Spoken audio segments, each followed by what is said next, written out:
warahmatullahi wabarakatuh. Perkenalkan, nama saya Ahmad Budi Utomo dengan NIM 2020 10 11 03 11 338. Kali ini saya akan menjelaskan tentang teori-teori mazhab lingkungan atau sosial kultural atau juga sosial kriminal. Assalamualaikum warahmatullahi wabarakatuh. Perkenalkan, nama saya Budi Senapsari dari kelas F Fakultas Hukum dengan NIM 387. Yang pertama mengenai tinjauan singkat tentang kejahatan dan kriminologi. Kriminologi termasuk cabang ilmu pengetahuan yang berkembang pada tahun 1850 bersama-sama dengan ilmu sosiologi, antropologi, dan psikologi. Nama kriminologi pertama kali ditemukan oleh P. Topinard pada tahun 1830 sampai 1911. Seorang ahli antropologi Prancis. Secara etimologis, kriminologi terdiri dari dua kata, yaitu krim yang berarti kejahatan dan logos berarti ilmu pengetahuan, sehingga kriminologi dapat diartikan sebagai ilmu tentang kejahatan. Yang kedua, menurut Edwin H. Sutherland menyatakan bahwa criminology is the body of knowledge regarding delinquency and crimes as social phenomena. Kriminologi adalah kumpulan pengetahuan yang membahas kenakalan remaja dan kejahatan sebagai gejala sosial. Yang ketiga, menurut W.R. Borner menjelaskan bahwa kriminologi adalah ilmu pengetahuan yang bertujuan menyelidiki gejala kejahatan yang seluas-luasnya. Yang keempat, menurut J. Colston mendefinisikan kriminologi sebagai ilmu pengetahuan yang bertujuan menentukan faktor-faktor yaitu yang menjadi sebab musabab terjadinya kejahatan dan penjahat. Yang kelima, menurut W.M.A. North menjelaskan bahwa kriminologi adalah ilmu pengetahuan yang menyelidiki gejala-gejala kejahatan dan tingkah laku yang tidak senonoh, sebab musabab serta akibat-akibatnya. Yang keenam, menurut Soejono mengungkapkan bahwa dari segi etimologis, istilah kriminologis terdiri dari dua suku kata, yakni crimes yang berarti kejahatan dan logos yang berarti ilmu pengetahuan. Jadi menurut pandangan etimologi, maka istilah kriminologi berarti suatu ilmu pengetahuan yang mempelajari segala sesuatu tentang kejahatan dan kejahatan yang dilakukannya. Berdasarkan beberapa pengertian yang dikemukakan di atas, maka dapat disimpulkan bahwa kriminologi pada dasarnya merupakan ilmu pengetahuan yang mempelajari tentang kejahatan, yaitu faktor-faktor yang menyebabkan terjadinya kejahatan dan upaya penanggulangannya. Yang kedua, yaitu kejahatan. Pengertian kejahatan menurut Tata Kamus Besar Indonesia atau KBBI adalah perbuatan atau tindakan yang jahat yang lazim orang ketahui atau mendengar perbuatan yang jahat seperti pembunuhan, pencurian, pencabulan, penipuan, penganiayaan dan lain-lain yang dilakukan oleh manusia. Jika diperhatikan rumusan dari pasal-pasal pada Kitab Undang-Undang Hukum Pidana, kejahatan merupakan suatu fenomena yang kompleks yang dapat dipahami dan merupakan suatu fenomena yang kompleks yang dapat dipahami dari berbagai sisi yang berbeda. Itu sebabnya dalam keseharian kita dapat menangkap berbagai komentar tentang suatu peristiwa kejahatan yang berbeda satu dengan yang lain. Setiap orang yang melakukan kejahatan akan diberi sanksi pidana yang telah diatur dalam buku ke-1 Kitab Undang-Undang Hukum Pidana, selanjutnya disingkat dengan KUHP Pidana, yang menyatakan di dalamnya sebagai kejahatan. Hal ini dipertegas oleh Syekh Tepi bahwa kejahatan sebagaimana terdapat dalam perundang-undangan adalah setiap perbuatan termasuk kelalaian yang dilarang oleh hukum publik untuk melindungi masyarakat dan diberi sanksi berupa pidana oleh negara. Mulyono dalam Soejono merumuskan kejahatan adalah pelanggaran terhadap norma hukum yang ditafsirkan atau patut ditafsirkan sebagai perbuatan yang merugikan, menjengkelkan, dan tidak boleh dibiarkan. Menurut Plato, manusia adalah sumber dari banyak kejahatan. Selanjutnya, menurut Aristoteles menyatakan bahwa kemiskinan menimbulkan kejahatan dari pemberontakan. Kejahatan yang besar tidak diperbuat untuk memperoleh apa yang diperlukan untuk hidup, tetapi kemewahan. Sementara Thomas Aquino menyatakan bahwa pengaruh kemiskinan atas kejahatan yaitu orang kaya yang hidup untuk kesenangan dan memboros-boroskan kekayaannya. Jika suatu kali jatuh miskin, maka akan menjadi pencuri. Dan selanjutnya, menurut Wirjono, kejahatan adalah pelanggaran dari norma-norma sebagai unsur pokok ke-1 dalam hukum pidana. Menurut Richard Sweeney, definisi tentang tindak kejahatan perilaku yang melanggar hukum adalah perilaku manusia yang diciptakan oleh para pelaku untuk berwenang dalam masyarakat yang terorganisasi secara politik atau kualifikasi atas perilaku yang melanggar hukum dirumuskan oleh warga-warga masyarakat yang mempunyai kekuasaan. Kejahatan adalah gambaran perilaku yang bertentangan dengan kepentingan kelompok masyarakat yang memiliki kekuasaan untuk membentuk kebijakan publik, atau perumusan pelanggaran hukum merupakan perumusan tentang perilaku yang bertentangan dengan kepentingan pihak-pihak yang membuat perumusan. Dilihat dari segi sosiologis, kejahatan merupakan salah satu jenis gejala sosial yang berkenaan dengan individu atau masyarakat. Dalam rumusan Paul Mudigo Mulyono, kejahatan adalah perbuatan manusia yang merupakan pelanggaran norma yang dirasakan merugikan, menjengkelkan sehingga tidak boleh dibiarkan. Kejahatan selalu menunjuk kepada perbuatan manusia dan juga batasan-batasan atau pandangan masyarakat tentang apa yang diperbolehkan atau dilarang, apa yang baik dan buruk, yang semuanya itu terdapat dalam undang-undang, kebiasaan, dan adat istiadat. Berikut contoh tindak kejahatan dan kriminal antara lain pembunuhan hingga penipuan. Yang pertama yaitu remaja berumur 18 tahun ditemukan tewas di kamar kos di Surabaya, korban pembunuhan. Yang kedua, dibunuh karena alasan nakal hingga kerasukan pembunuh. Jenazah Aisyah ditemukan sangat mengenaskan. Yang ketiga, waspada pencurian data KTP buat pinjaman online. Seorang anak perempuan berusia 7 tahun ditemukan tewas dalam kondisi sudah kering di sebuah kamar rumahnya di Kabupaten Temanggung, Jawa Tengah pada Minggu malam.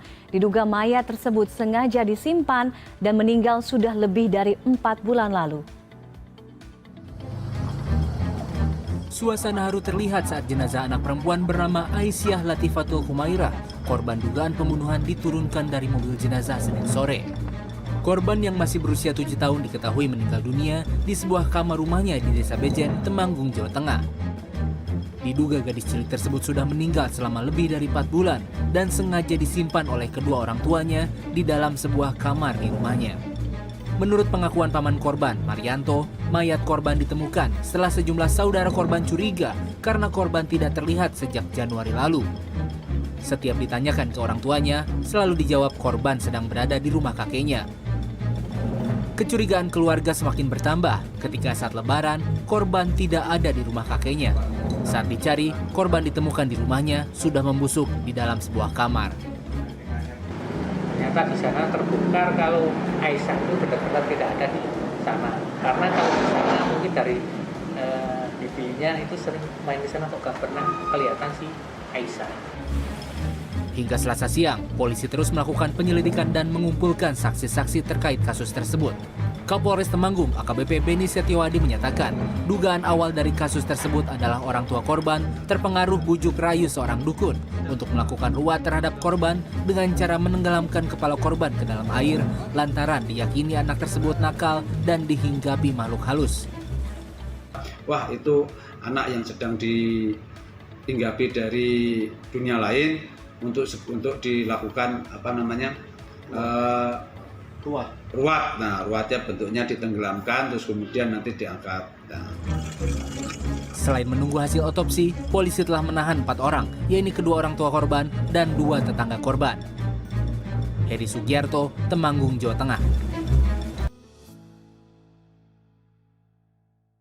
Untuk materi yang kedua kita yaitu tinjauan singkat mengenai mazhab positif Italian dan mazhab lingkungan dalam memandang persoalan kejahatan. Yang pertama yaitu mazhab positif Italian. Aliran modern atau aliran positif muncul pada abad ke-19 yang bertitik tolak pada faham determinisme tentang manusia. Faham ini menggantikan doktrin kebebasan berkehendak, doctrine of the free will. Bagi aliran positif, manusia dipandang tidak mempunyai kebebasan berkehendak, tetapi dipengaruhi oleh kondisi internal dan eksternal manusia itu sendiri. Ada 3 segmen teori dalam aliran positif. Yang pertama, segmen yang bersifat biologis, pemikiran Lambosian mengenai ciri fisik penjahat. Yang kedua, segmen yang bersifat psikologis, antara lain tentang physiological factor antara lain neuroticism, psikotisme, psikopatics yang menyebabkan seseorang cenderung melakukan kejahatan. Yang ketiga yaitu segmen social positivism, seperti terdapat pada pemikiran Adolf Quiltlet, Rawson, Harry Mayuti, dan Dachrum mengenai social faktor antara lain poverty, membership of substance, low level of education, crowded cities, distribution of wealth sebagai faktor pendorong terjadinya kejahatan. Mengenai penghukuman, aturan ini menganjurkan agar pelaku tidak perlu dihukum sebab ia hanyalah korban keadaan yang berada di luar kontrolnya sebagai individu. Langkah yang lebih strategis adalah melakukan pembenahan sistem lingkungan, sosial, ekonomi, budaya, dan politik secara holistik. Di samping itu, melakukan tetapi khusus terhadap pelaku yang bermasalah terhadap psikologis dan biologis. Pelopor aliran positivis adalah Cires Lamborso pada tahun 1835 sampai 1909, yaitu seorang dokter dari Italia yang mendapat julukan Bapak Kriminologi Modern. melalui teorinya yang terkenal yaitu Born Criminal. Teori Born Criminal dilandasi oleh teori evolusi dari Darwin. Dengan teorinya tersebut, Lamberzo membantah mengenai free will yang menjadi dasar aliran klasik dan mengajukan konsep determinisme. Inti dari ajaran Lamberzo yaitu pertama, penjahat adalah orang yang memiliki bakat jahat. Kedua, bakat jahat tersebut diperoleh dari kelahiran, born criminal. Yang ketiga yaitu bakat jahat dapat dilihat dari ciri-ciri biologis atau atavistik stigmata. Lanjut, Lamberzo mengemukakan bahwa seperti dari yang sempit dan melengkung ke belakang raha yang bersandar gigi taring tajam, berbadan tegap, tangan lebih panjang, bibir tebal, hidung tidak mancung, dan lain sebagainya.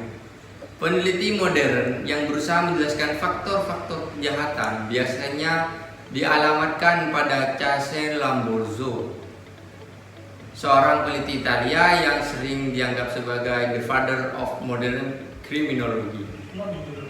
Era Lamberzo juga menandai pendekatan baru dalam menjelaskan kejahatan, yaitu mazhab klasik menuju mazhab positif. Perbedaan paling signifikannya antara mazhab klasik dan mazhab positif adalah bahwa yang terakhir tadi mencari fakta-fakta empiris untuk mengkonfirmasi gagasan bahwa kejahatan ini ditentukan oleh berbagai faktor. Para positif pertama di abad 19 misalnya mencari faktor itu pada akal dan tubuh si penjahat. Teori Born Criminal dari Cesare Lamberzo lahir dari ide yang diilhami oleh teori Darwin tentang evolusi manusia. Di sini Lamberzo membantah tentang sifat free will yang dimiliki manusia. Doktrin atavisme menurutnya membuktikan adanya sifat hewani yang diturunkan oleh nenek moyang manusia. Gen ini dapat muncul sewaktu-waktu dari keturunannya yang memunculkan sifat jahat pada manusia modern. Lamberzo menggabungkan positivisme Comte, evolusi dari Darwin, serta pioner-pioner dalam studi tentang hubungan kejahatan dan tubuh manusia. Bersama-sama pengikutnya, Enrico Ferri dan Rafael Goronfalo, Lamberzo membangun suatu orientasi baru, mazhab Itali atau mazhab positif, yang mencari penjelasan atas tingkah laku kriminal, eksperimen, dan penelitian ilmiah. Ajaran inti dalam penjelasan awal Lamberzo tentang kejahatan adalah bahwa penjahat mewakili suatu tipe keanehan atau keganjilan fisik yang berbeda dengan non-kriminal. Lamberzo mengklaim bahwa para penjahat mewakili suatu bentuk kemerosotan yang termanifestasikan dalam karakter fisik yang merefleksikan suatu bentuk dari evolusi. Yang kedua yaitu mazhab lingkungan. Mazhab ini dipelopori oleh para ahli kedokteran di Prancis yang menentang ajaran Lamberzo tentang kejahatan yang bercorak antropologis dari abad ke-19. Mereka semua menganut garis-garis yang diberikan oleh J. Lamarck, E. Geoffroy, dan L. Pasteur yang menekankan pada arti lingkungan sebagai sumber dari segala jenis makhluk dan penyakit-penyakit yang timbul. Mazhab ini sebagian besar lebih memajukan teori lingkungan dengan menentang ajaran yang mengatakan bahwa kejahatan ada sejak lahir. Tokoh termukanya adalah Al-Lakash-Sekni pada tahun 1843 sampai 1924. seorang guru besar dalam ilmu kedokteran kehakiman di perguruan kriminal internasional. Ia menentang hipotesa Lamberzo dan merumuskan ajaran mazhab lingkungan sebagai berikut. Mazhab yang didasarkan pada lingkungan ekonomi ini mulai berkembang pada pertengahan abad ke-19. Teori ini mengatakan faktor-faktor ekonomi yang terpenting adalah keadaan sosial di sekeliling kita, dengan sebuah perbandingan modern di mana diumpamakan keadaan sosial di sekeliling kita adalah suatu pembenihan untuk kejahatan. Kuman adalah orang yang mendapatkannya. Suatu unsur akan mempunyai arti apabila menemukan pembenihan yang membuatnya berkembang. Tokoh yang tidak kalah penting dalam mazhab lingkungan ini yaitu Guettardo pada tahun 1843 sampai 1904. Menurut pendapatnya, kejahatan bukan suatu gejala yang antropologis tapi sosiologis, yang seperti kejahatan-kejahatan masyarakat dikuasai oleh peniruan dalam masyarakat dipandang dari sudut dinamis adalah primer dan dipandang dari sudut statis merupakan dasarnya. F. Turati sebagai salah satu tokoh pertama dalam aliran mengatakan bahwa tidak hanya kekurangan dan kesengsaraan saja, tetapi juga nafsu ingin memiliki yang berhubungan erat dengan sistem ekonomi pada waktu sekarang. Mendorong kejahatan ekonomi. Mengenai kejahatan terhadap orang, Turati menunjukkan akan pengaruh dari keadaan material terhadap jiwa manusia. Misalnya, kesengsaraan membuat pikiran menjadi tumpul, kebodohan dan ketidakadaban merupakan penganut-penganutnya, dan hal-hal ini merupakan faktor-faktor yang berkuasa dalam timbulnya kejahatan, serta keadaan tempat tinggal yang buruk menyebabkan kejahatan kesusilaan. Encolageni pada tahun 1847 sampai 1921 dalam bukunya Sosiologi Kriminal juga menentang aliran antropologi. Ia menunjuk pada hubungan antara krisis dengan berlambatnya kejahatan ekonomi, antara kejahatan dengan gejala patologis sosial seperti pelacuran yang juga berasal dari keadaan perekonomian. Colageni menekankan pula adanya hubungan antara sistem ekonomi dan faktor-faktor umum dalam kejahatan. Beberapa hasil aetologi daripada sosiologi kriminal yang menyebabkan terjadinya kejahatan, diantaranya terlantarnya anak-anak, kesengsaraan, nafsu ingin memiliki, kecintaan terhadap manusia, minuman keras, kurangnya peradaban dan perang. Para ahli juga menambahkan bahwa hal yang paling baik untuk menjaga kejahatan adalah suatu sistem ekonomi di mana telah tercapainya kestabilan sebesar-besarnya dan sekurang-kurangnya sebandingan yang sekecil-kecilnya dalam pembagian kekayaan. Macam-macam teori dalam kriminologi. Yang pertama yaitu teori individuologis. Teori ini mempelajari mengenai adanya hubungan antara faktor-faktor individu dengan pelanggaran hukum. Teori ini berkembang di negara-negara Eropa kontinental seperti Austria, Jerman, Italia, Belgia, Swedia, dan Swiss. Yang kedua yaitu teori sosiologis. Teori ini berkembang di beberapa negara seperti Amerika Serikat, Prancis, dan Belanda. Teori ini mempelajari tentang kejahatan dan pelanggaran hukum yang dihubungkan dengan faktor-faktor sosiologi ataupun sosial, ekonomi. Teori sosiologis dibagi menjadi dua bagian, yaitu yang pertama ialah non-class oriented theories. Dalam non-class oriented theories terdapat beberapa macam teori, antara lain teori of ekologis. Teori ekologi sendiri membahas mengenai hubungan antara kejahatan dengan faktor kependapatan mobilitas penduduk, juga perbedaan desa dan kota.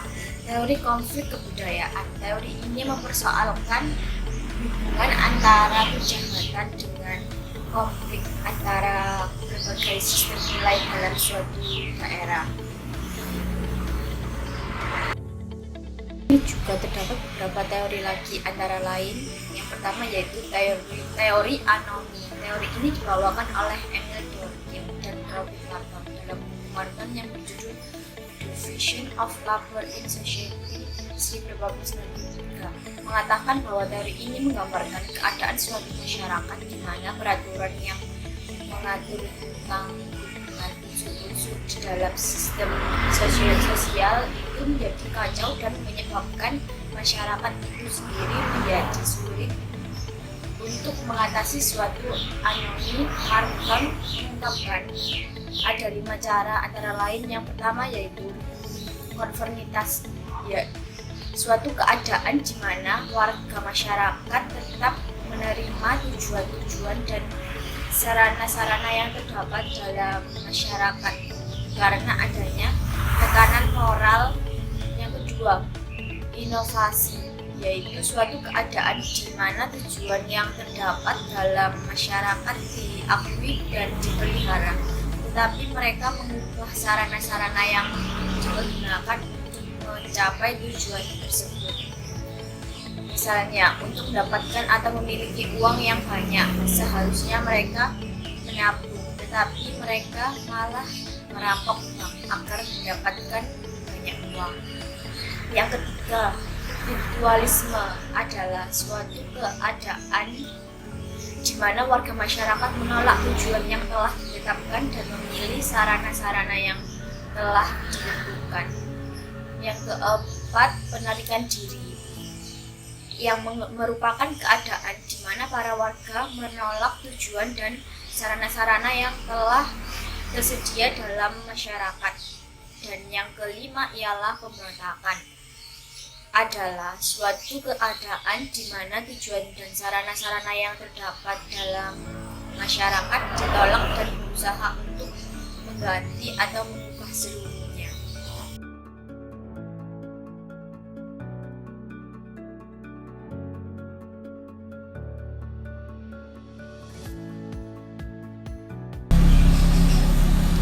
Teori subkultur atau Salman Rushdie. Teori subkultur berkembang pada tahun 1950-an hingga awal tahun 1960. Pada dasarnya membahas dan menjelaskan mengenai bentuk kenakalan remaja serta perkembangan berbagai kelompok pertemanan atau geng. Teori ini dipengaruhi oleh kondisi intelektual. Yang ketiga, teori labeling atau teori label.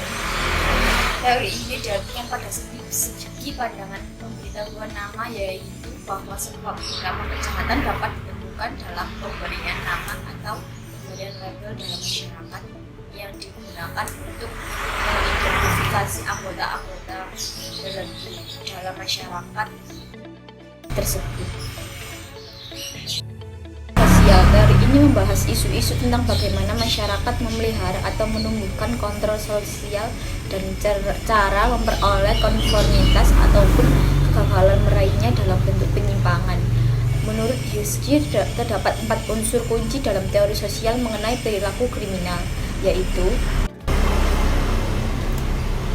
yang pertama, keterkaitan yang menunjukkan pada ikatan kepada pihak lain seperti keluarga ataupun lembaga-lembaga penting.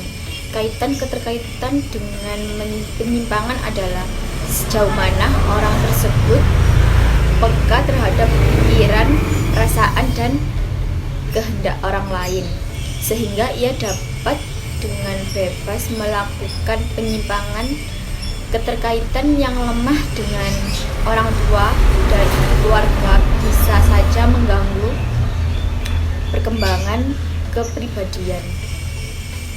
Yang kedua, komitmen yang berhubungan dengan sejauh mana seseorang mempertahankan kepentingan dalam sistem sosial dan ekonomi.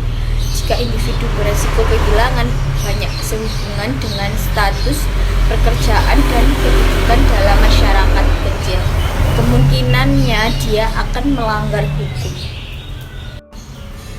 Yang ketiga, keterlibatan yang berhubungan dengan keikutsertaan dalam aktivitas sosial dan rekreasional yang hanya menyisakan sangat sedikit waktu untuk membuat persoalan atau mengikat status seseorang pada kelompok-kelompok penting lain yang kehormatannya ingin dijunjung oleh seseorang.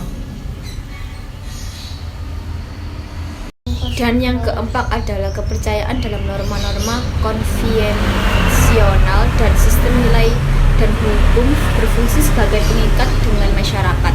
Kepercayaan seseorang terhadap norma-norma yang ada akan menimbulkan kepatuhan terhadap norma tersebut. Kepatuhan terhadap norma tersebut tentunya akan mengurangi hasrat untuk melanggar. Tetapi bila orang tidak mematuhi norma-norma, maka lebih besar kemungkinan melakukan pelanggaran. Yang kelima, teori subhural sebagai akronim dari nilai-nilai sosial, aspek budaya, dan faktor struktural dari suatu masyarakat tertentu. Tujuan teori subhural bukan semata-mata untuk mencegah kejahatan, melainkan merekayasa hukum dalam kebenaran dan keadilan agar tercipta kedamaian dan kesejahteraan. Maka hanya Polri-lah yang dapat memerintahkan kepada semua aparat pemerintah baik pusat maupun daerah bahwa timbulnya dan semakin meningkatnya kejahatan atau tindak pidana.